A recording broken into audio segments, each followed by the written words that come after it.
मेरा नाम विनीता यादव है। मैं जीसीआरजी कॉलेज से आई हूँ, एएनएम सेकेंड ईयर की छात्रा हूँ। सर मेरा आपसे एक सवाल है। पूछिए। सर वो जो डायबिटीज़ के पेशेंट होते हैं उनमें जो उनको जो गोलियां दी जाती हैं, शुगर की दवाएं दी जाती हैं, शुगर की दवाएं दी जाती हैं, तो उनमें गोलियों को बंद करके उनको इंसुलिन क्यों दिया जाता है? जब अस्पताल में मरीज ऑपरेशन के लिए या किसी और बीमारी के लिए गंभीर रूप से भर्ती होता है तो हम ओरल गोलियां, जिनको कहा जाता है OHA, क्या कहते हैं? OHA का मतलब है ओरल हाइपोग्लाइसेमिक एजेंट्स। ऐसी दवाएं जो ब्लड में शुगर की मात्रा को कम करती हैं, उनको रोक क्यों देते हैं और रोक करके हम उनको इंसुलिन पे क्यों ले लेते हैं, और ये कैसे तय करते हैं कि किस मरीज को कितनी इंसुलिन लगनी है? इसको स्लाइडिंग स्केल कहा जाता है। क्या कहते हैं? Sliding scale. तो हमें उसको पढ़ना आना चाहिए। जब हमारा डॉक्टर लिख के जाता है कि insulin according to sliding scale, तो इसका क्या मतलब है? तो अब हम बात करते हैं कि जब हम किसी बीमार मरीज को भर्ती कर रहे हैं या ऑपरेशन के लिए किसी मरीज को ले रहे हैं, तो हम उसको कह देते हैं कि आपको सुबह से निल ओरली रहना है, आपको कोई अपनी दवा नहीं खानी है, ऑपरेशन के दिन कोई दवा नहीं चलेगी। तो जब आप उसको ये कह देते हो कि कोई दवा नहीं चलेगी, तो आप उसको शुगर की दवा भी तो खाने के लिए मना कर रहे हो इनडायरेक्टली। दूसरी चीज़, अब दूसरी बात बताओ, आप उसको कहते हो भाई आपको कुछ खाना पीना नहीं है, निल ओरली रहना है, आज आपका ऑपरेशन है, एक कप चाय भी मत पीजिएगा।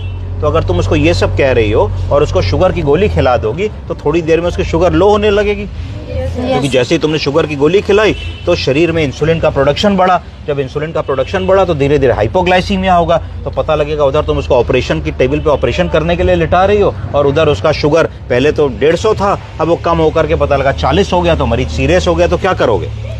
सर उसको इसीलिए टैबलेट जो नहीं दी जा रही तो उसको इंसुलिन का मतलब इंजेक्शन के थ्रू उसको। तो अब हम क्या करेंगे कि इसमें खेल क्या है? खेल ये है कि जो गोली तुमने मुंह से दी वो लॉन्ग एक्टिंग थी। क्या थी? Long acting. उसकी मारक क्षमता बहुत ज्यादा थी कि एक बड़ी मिसाइल थी, यहाँ दागी तो 100 किलोमीटर जाएगी। तो एक बार तुमने गोली खिला दी तो 12-14 घंटे वो असर रहेगा। फिर जब गोली खिला दी तुमने मरीज को तो कोई तरीका नहीं है कि पेट से वापस निकाल लोगे, है कोई तरीका? नहीं है ना। कठिन है कि नाक की नली डालो, नाक की नली डाल के पेट की धुलाई करो, जिसको गैस्ट्रिक लवाज कहते हैं, और पानी निकालो, उसमें दवा भी निकलेगी, कुछ एब्जॉर्ब हो जाएगी, मरीज नाराज होगा, कहेगा भाई ये क्या एक्सपेरिमेंट कर रहे हो, पागल हो गए? तो नहीं कर सकते। इसलिए आपने उसको कहा आप आज दवा नहीं खाएंगे। पर अब आपके मन में ये भी डर है कि भाई आज तो ऑपरेशन होना है, अगर इसका शुगर किसी वजह से 200-300 हो जाएगा, क्योंकि हम मरीज को ड्रिप लगाएंगे, इंजेक्शन लगाएंगे, फ्लूइड लगाएंगे, रिंगर लैक्टेट लगाएंगे, DNS लगाएंगे, तो क्या होगा? तो मेटाबॉलिज्म होती है शरीर में, उससे भी शुगर बढ़ती है। अगर हम कुछ भी ना खाएं तो भी बढ़ेगी।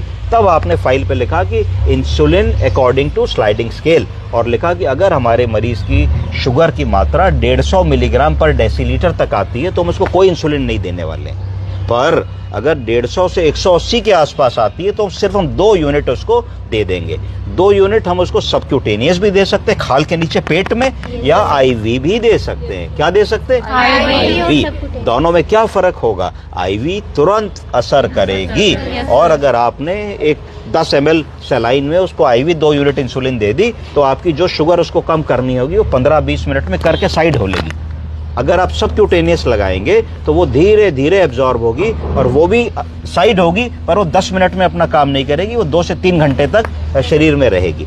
तो इसका मतलब क्या है कि अगर आप किसी को सबक्यूटेनियस इंसुलिन दे रहे हैं तो दूसरा रिपीटेशन आप 3 घंटे बाद ही कर पाओगे, हर मिनट नहीं लगा सकते।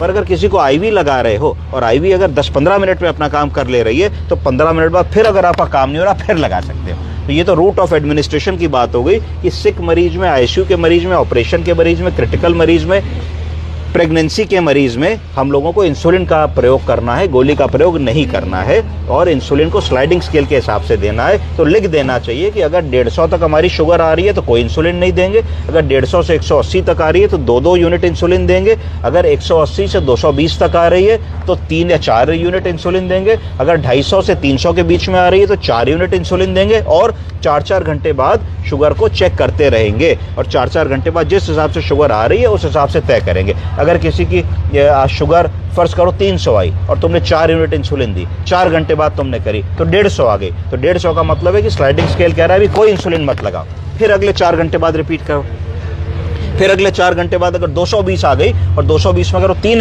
यूनिट कह रहा है तो 3 यूनिट लगा दोगे।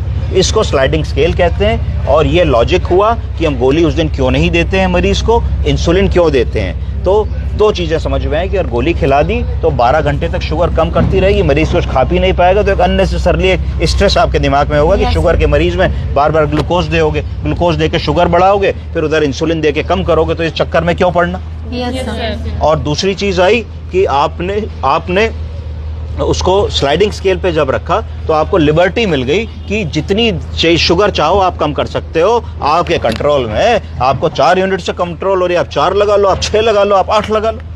एक चीज़ आजकल और आ गई है जिसको continuous blood glucose monitoring device कहते हैं, जो मरीज के कंधे पे लग जाती है। तो कंधे पे लग जाती है और एक सिस्टम से या मोबाइल से जुड़ जाती है। तो घड़ी घड़ी जैसे पल्स मॉनिटर में देखते हो तो उसका घड़ी घड़ी का शुगर भी तुम देख सकते हो। जो भी ऐसा डिफिकल्ट मरीज है जिसको तुम्हें ऑपरेशन करना है या ऐसी कोई चीज़ है, तो उसको अगर तुम उस डिवाइस को लगा लोगे तो बार बार प्रिक भी नहीं करना और मरीज खुद भी अपनी शुगर को देख सकता है। ऑपरेशन हो रहा है तो उसको भी तुम किसी डिवाइस से बराबर देख सकते हो, तो तुमको उसमें भी बड़ी हेल्प रहती है। तो आजकल ये सब चीज़ें एडवांस हो गई, आपको पता होनी चाहिए। समझ गए? Yes sir. चलो गुड। Thank you.